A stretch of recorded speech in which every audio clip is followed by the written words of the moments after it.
স্বাগতম। শুভ সন্ধ্যা। সমুদ্র সৈকত, তালতলি, বরগুনা, কবিলিয়াস খান নানু সাথী রয়েছে।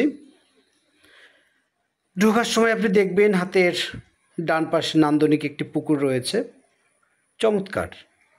আপনার চোখ এখানে আটকে যাবে। ঘাট বাঁধানো পুকুর। বাম পাশে দেখতে পারবেন একটি কটেজ, সাম্পান। ইচ্ছে করলে এখানে রাত্রি যাপন করা যাবে।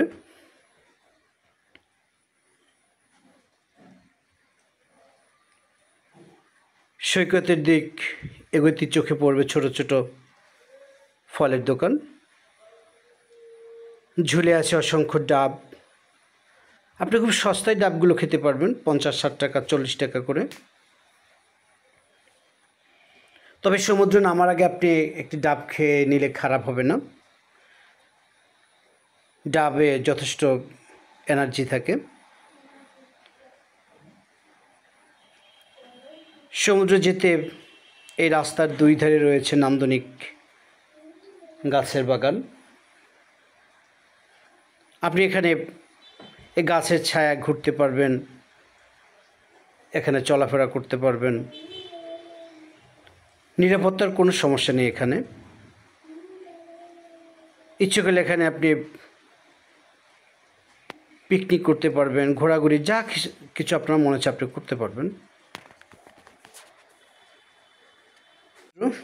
সামনে আমাদের সমুদ্র, যার জন্য আমরা এতক্ষণ প্রতীক্ষায় ছিলাম। একটু পরে আমরা সমুদ্র দেখব।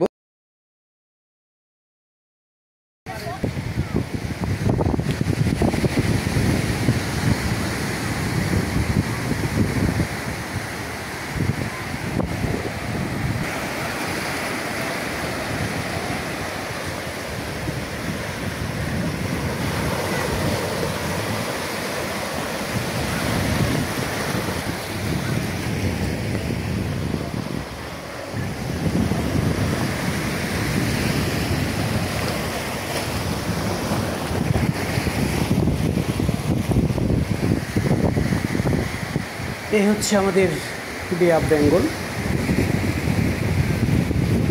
এটা মোহনাও বলা হয়।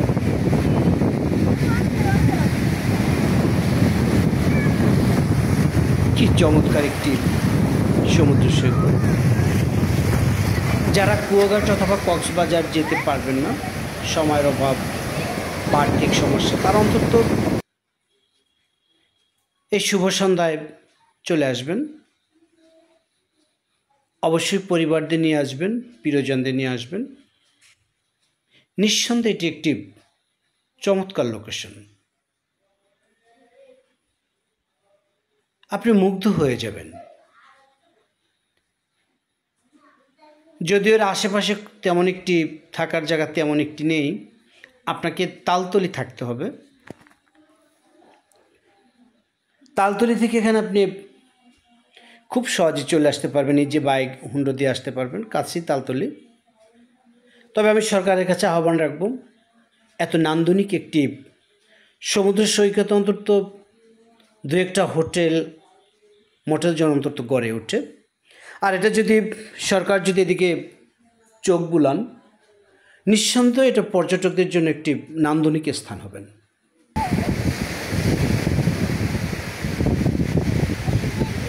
সরকার এগিয়ে আসবেন সেই প্রত্যয়।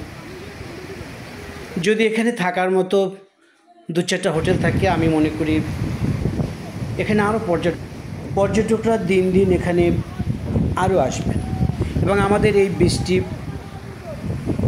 আরও চমৎকার হবে এবং এটা দাঁড়িয়ে যাবে। এটা আমাদের শিল্প, এটা দাঁড়িয়ে যাবে, নিঃসন্দেহে এটা দাঁড়িয়ে যাবে।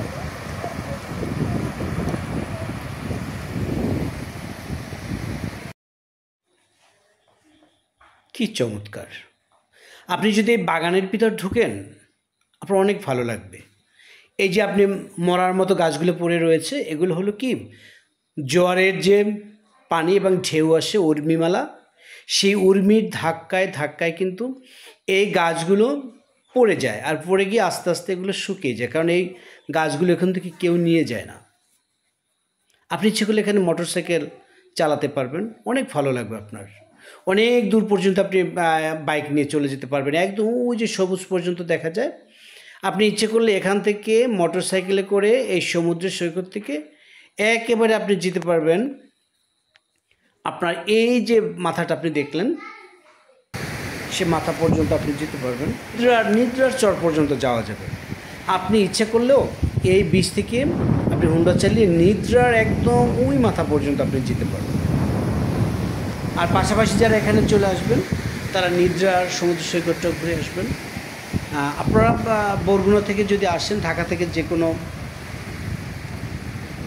ঢাকা থেকে তালতলি, আমতলি আপনি লঞ্চে, অথবা ঢাকা থেকে আপনি পটুয়াখালী বাসে অথবা বরগুনা এসে খুব সহজে এখানে চলে আসতে পারবেন। এখানে তালতলিতে হোটেল রয়েছে, সেখানে থাকতে পারবেন। আর খুব সহজেই একদিনের 2-3 ঘন্টার ডিফারেন্সে আপনি শুভ সন্ধ্যা এবং নিদ্রা সমুদ্র সৈকত দেখতে পারবেন। নান্দনিক যারা ভ্রমণ পিপাসু আমি তাদের আহ্বান করব, আপনারা দ্রুত এখানে চলে আসুন এবং আপনারা দেখুন, নিঃসন্দেহে আপনাদের ভালো লাগবে। সমুদ্র সৈকতে আসুন, পরিবারদের নিয়ে আসুন, মন আপনার ভালো লাগবে, মন ভরে যাবে, মন উদার হয়ে যাবে। তাই তো বলি বারবার আপনার সাগরের কাছে ছুটে আসবেন। সাগর মানুষকে উদার হতে শেখায়।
আসসালামু আলাইকুম। এ জায়গায় টুরিস্ট খুবই আসে, লোকজন আসে।